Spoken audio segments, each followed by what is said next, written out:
Hello everyone, আজকে আমরা জাভার abstract class সম্পর্কে আলোচনা করব। তো অ্যাবস্ট্রাক্ট ক্লাস সম্পর্কে বলার আগে আমরা অ্যাবস্ট্রাকশন সম্পর্কে একটু বোঝার চেষ্টা করি। তো জাভাতে অ্যাবস্ট্রাকশন জিনিসটা কী?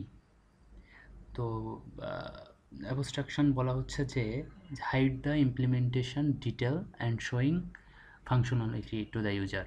মানে কি কথাটার, যে ইমপ্লিমেন্টেশন ডিটেলটাকে হাইড রাখবে এবং ফাংশনালিটিটাকে ইউজারের সামনে তুলে ধরবে।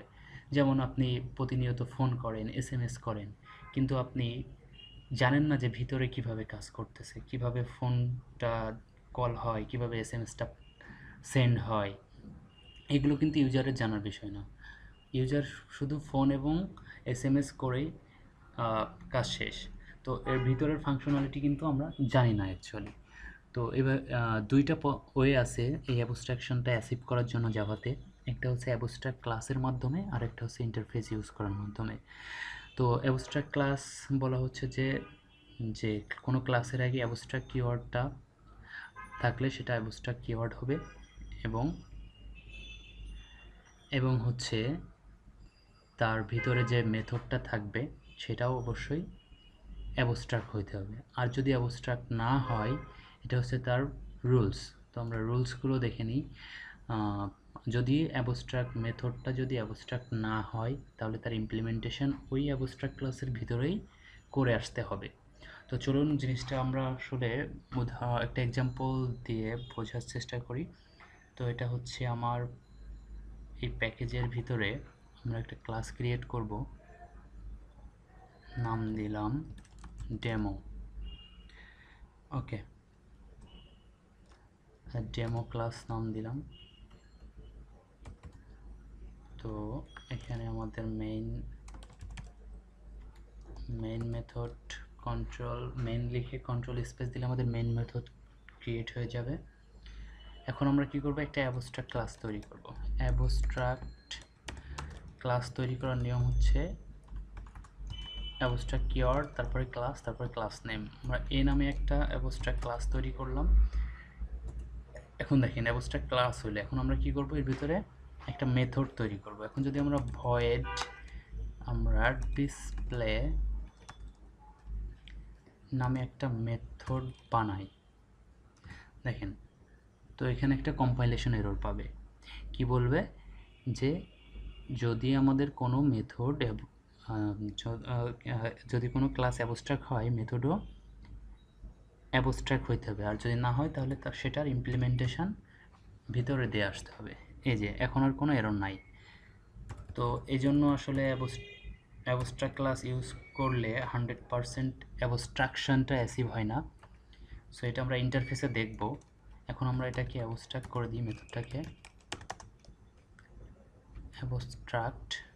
ওকে, এখন কী হবে, এই যে এই ক্লাসটা তৈরি হলো, অ্যাবস্ট্রাক্ট ক্লাস আমরা তৈরি করলাম, এটাকে কি অন্য আরেকটা ক্লাস যদি এক্সটেন্ড করে, তাহলে অবশ্যই এই ডিসপ্লে মেথডটাকে ইমপ্লিমেন্ট করতে হবে।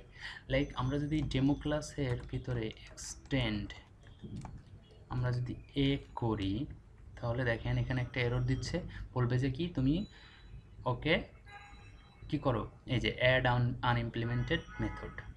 দেখেন আমাদের অলরেডি মেথডটা ক্রিয়েট হয়ে গেছে। তো আমরা এখানে না করে আমরা উপরে করে আসি, আমরা হাতেই করি, আইডির পরে নির্ভরশীল না হয়ে। তো এখানে আমরা কি করব, void display sys out control space, এখানে বলবো যে হ্যালো এভরিওয়ান। ওকে, এখন যদি আমরা ডেমোর একটা অবজেক্ট ক্রিয়েট করি, নিউ,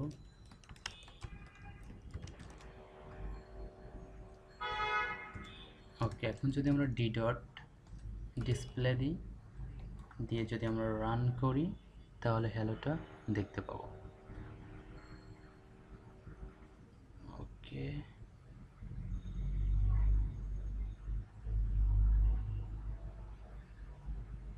প্রসিড, হ্যালো এভরিওয়ান। ওকে, তো এই হচ্ছে আমাদের অ্যাবস্ট্রাক্ট। তো আরেকটা ব্যাপার আছে যে অ্যাবস্ট্রাক্ট ক্লাসে কনস্ট্রাক্টরও থাকতে পারে, কিন্তু সেটা অ্যাবস্ট্রাক্ট হবে না। লাইক এখানে আপনি একটা কনস্ট্রাক্টর রাখতে হবে, ক্লাসের নাম যে নামে, কনস্ট্রাক্টরও সেই নামে হবে। তো sys out control space hey I am constructor. Okay, তো এখন যদি আপনি এটা কোনো ইমপ্লিমেন্ট করা লাগবে না, কারণ আমরা কনস্ট্রাক্টরের ভিতরে যা দিই সেটা অটো। আমরা যদি রান করি তাহলে ওটা দেখাবে, শো করবে যে hey I am constructor and hello everyone. তো এখন অ্যাবস্ট্রাক্ট আমরা কখন ইউজ করব? আসলে দেখেন, তার মানে এখানে বোঝা যাচ্ছে যে আমাদের এই যে আমাদের মনে করেন অনেকগুলা ক্লাস আছে, ঠিক আছে, এবং অনেকগুলো ক্লাস সেম সেম কিছু ফাংশনালিটি ইউজ করতে যাচ্ছে। যেমন সবাই, লাইক আপনার সকল ব্যাংকে কি হয়, সব ব্যাংকেই ইন্টারেস্ট থাকে। তো আপনি কি করতে পারেন যে একটা ইন্টারেস্ট মেথড কি করতে পারেন, ক্রিয়েট করতে পারেন, এবং সেটার ইমপ্লিমেন্টেশন সকল যত ব্যাংক আছে, যে রেট অফ ইন্টারেস্ট, সকল ব্যাংক সেটাকে ইমপ্লিমেন্ট করবে। তো এভাবে মূলত অ্যাবস্ট্রাক্ট ক্লাস ইউজ করা হয়। তো আশা করি সবাই বুঝতে পারছেন। তো আপনার আমার ভিডিও যদি ভালো লেগে থাকে অবশ্যই সাবস্ক্রাইব দিতে ভুলবেন না। ধন্যবাদ সবাইকে।